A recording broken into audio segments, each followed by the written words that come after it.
Hello! Today I'm sharing with you 10 drugstore products that make me feel flawless when I wear them on an everyday basis. This is the drugstore version of a video I did a couple of weeks ago on products that make me feel flawless, and it included mostly high-end products, so I thought I would do a drugstore version for you. I'll be sharing the application of all these products and of course why I love them. Welcome back to my channel. Welcome if you're new. If you're not subscribed to my channel, I do hope you consider subscribing by the end of this video if you enjoy everyday beauty made easy. All right, let's go ahead and get into these 10 fantastic drugstore products. This first product provides a little bit of hydration without greasiness and glow, and it's customizable, so you can use it before foundation, on top of foundation, or you can mix it in with your foundation. This is the L'Oreal True Match Lumi Glotion. I have both light and medium. Depending on what I'm doing with it or the time of year, I'll switch up the shades. I've compared this to Charlotte Tilbury Hollywood Flawless Filter. If you're not wanting to spend the money on that, I think this is a great option. It's got a really nice blendable texture. Today I applied it to some points on my face to get a little bit of glow that peeks through my foundation. I applied it directly to my skin. I don't take foundation underneath my eyes, but after my foundation was done, I also applied it with my concealer. I find it gives a little bit more hydration to that area, and I used it on the high points of my face to give a little bit of a lift to the cheekbone area and on other points of the face. I just find that it's a really nice,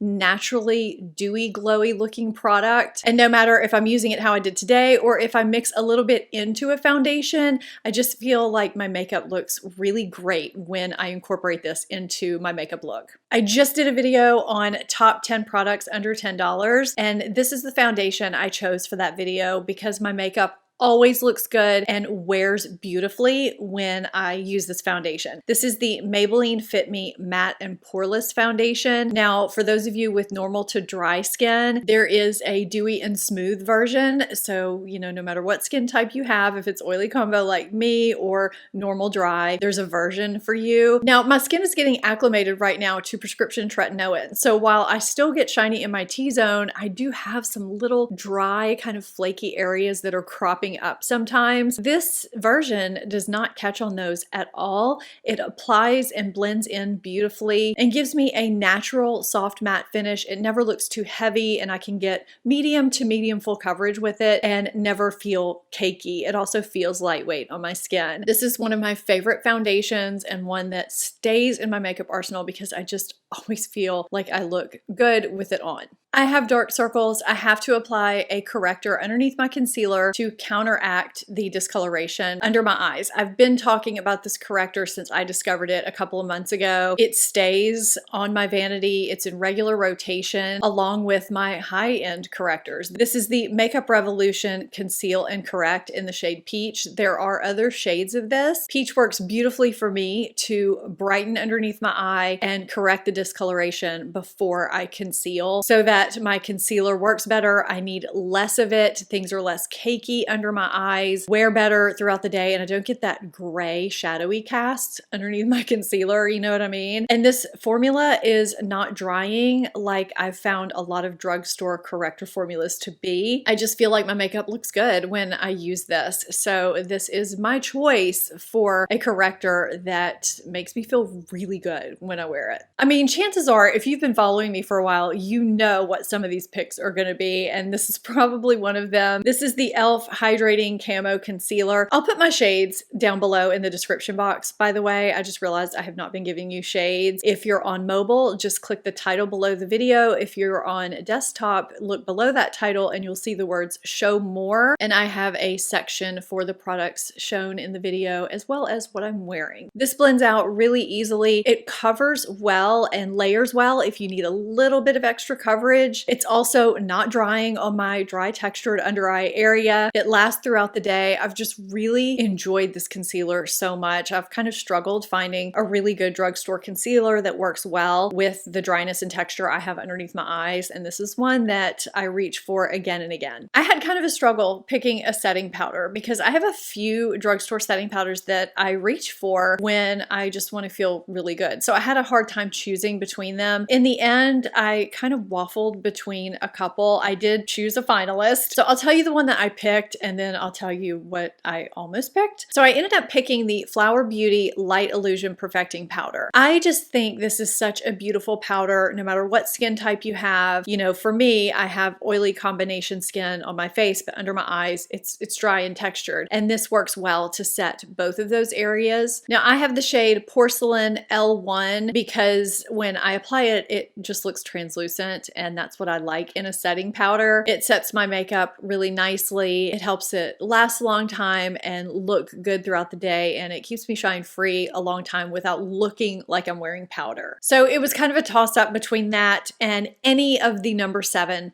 powders, pressed or loose. There's this Lift and Illuminate powder, and then the one in the black case, which I'm blanking on the name, but they have a loose and a pressed version. I really like all of them. I don't think you could go wrong with any of these powders, no matter what skin type you have, but for some reason, I just tend to reach for this one more. It just does something for me. So this is the one that I picked for this video because I just really feel like it just does good things for my makeup look. Oh, and in all the number 7 powders, I wear the lightest shade as well. I also had a hard time choosing highlighters because I have 2 that I reach for kind of depending on my mood, and they're 2 different formulas. So I'll show you me applying ColourPop Flexitarian. Now I also have the shade Smoke and Whistles, which is what I showed in my top 10 under $10 video. You can see that shade over there. Flexitarian is a really beautiful shade. You can apply this quickly with a finger if you're in a hurry, and it gives you just a beautiful highlight that pops on the skin. It just always looks really good and it's super easy to apply. You don't even need a brush. But I also wanted to show you the powder highlight that I would pick because I think it's so pretty. So this is the Milani Baked Highlighter in the shade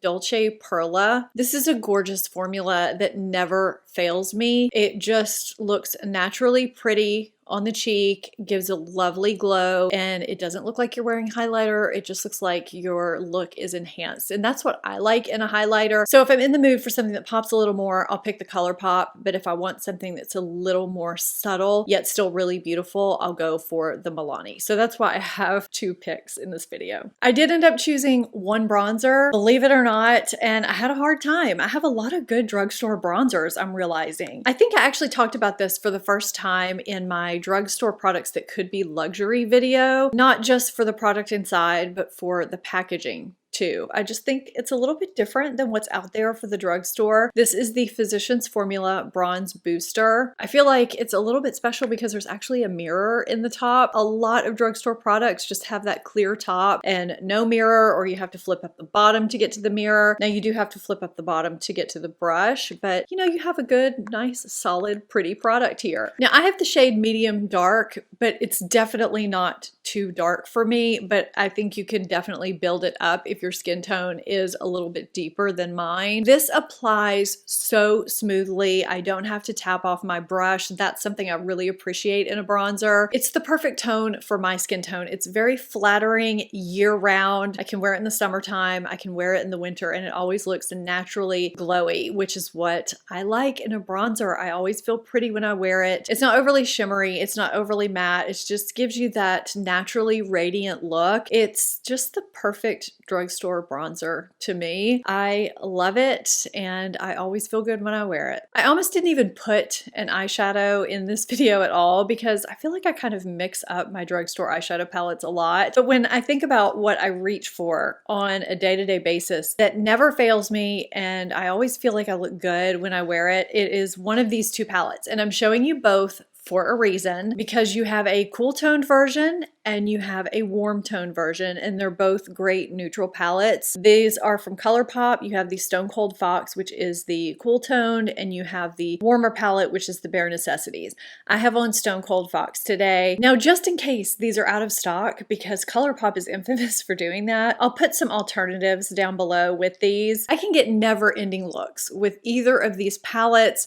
Simple looks, more elaborate looks, daytime looks, nighttime looks. I mean, whatever I want want. I can line with these shadows. I did today. I did not use an eyeliner today, just the shadows in this palette. ColourPop shadows in general are just easy to work with. They blend out easily, they look good, and they wear well throughout the day. And the shimmers always look good. I know sometimes drugstore shimmers can be kind of chalky and not give you that really pretty luminous sheen on the lid, or they can look a little bit aging. And I just love the quality of both of these, and I interchange them depending on my mood. I had to put them both in here, but these are what I reach for when I just want a no-fail flawless look and when I want to get it easily. I decided for this video blush is going to be a bonus product because I do interchange those a lot. I have a lot of drugstore blushes that I like. I did narrow it down to 2 that I've been reaching for a lot lately. And I figured you may wonder what's on my cheeks today. So as a bonus, an 11th category, I am including a couple of blush options that I use pretty regularly. The first is the e.l.f. Primer Infused Blush in Always Punchy. Just talked about this in my top 10 under $10 video. It's a gorgeous face brightening, kind of pinky coral peach shade. I don't know, it's somehow also neutral at the same time. I don't have to reserve this for spring. I can wear it anytime with any look and it just brightens up my face. I love it. This is what I have on today. The other one that I reach for a lot since I discovered it is the Found Beauty blush in Pink Glow. Now, this has been out of stock for a little while. There are other shades, but this formula is gorgeous. It has kind of the same look as Hourglass blushes. It gives you that radiance, that glow, whereas this one is matte. And they do give 2 very different looks, but they're both really beautiful. So this is my bonus for you in this video. If you've been watching my videos for a while, you know I love a good finishing powder. If you're confused on the difference between a finishing powder and a setting powder, I have a video linked for you down below as well as up in the corner. I discovered this e.l.f. Halo Glow finishing powder last year and I have just been in love with it ever since. I do like my finishing powder to have a little bit of a tint to it because I feel like it helps with that airbrushing effect. I have the shade medium and I just have been loving this. It gives just enough of a glow, but it's not super radiant. It just kind of gives a soft candle glow airbrushed effect. And this has been my drugstore finishing powder of choice since I discovered it, pretty much. It's really a great product and it feels light as air on the skin. I can't even tell that I've put anything on my face. It's very finely milled. A finishing powder can make just a subtle difference, but sometimes it's that subtle difference that just makes you feel that much better about your whole entire look, and this does that well. I talked about the lipstick that I'm wearing very recently in that top 10 under $10 video, but there's a reason why it was in that video, because I love it. I always feel good when I wear it. The shade is just a great pinky nude shade, which is right up my alley. The formula is nice and creamy. It even smells a little bit sweet. This is the Milani Color Statement lipstick in the shade Nude Cream. I think it's 26. Yeah, the number is 26. It's just a very flattering pinky nude neutral that goes with any look, cool or warm, dressy or casual. And that always makes me feel good when I wear it. The formula is nice. And of course there's other shades, but this is the one that I tend to reach for the most when I just want a no-fail, flawless look to come together. If you haven't seen my most recent monthly favorites and fails, I'll have my December favorites and fails linked here for you. I have a lot of great stuff in that video. If you're not subscribed to my channel, hit that subscribe button and become part of the family. Thank you so much for watching. I'll see you next time. Bye.